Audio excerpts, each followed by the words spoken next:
casa de Dios, puerta del cielo, ella llamó su casa de oración, porque esta es la iglesia del Señor, porque esta es la iglesia del Señor.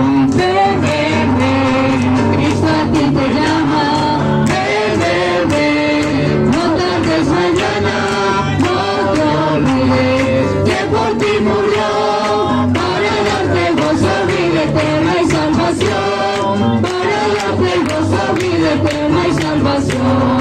Esta es la iglesia del Señor, casa de Dios, puerta del cielo, Él la llamó su casa de oración, porque esta es la iglesia del Señor, porque esta es la iglesia del Señor.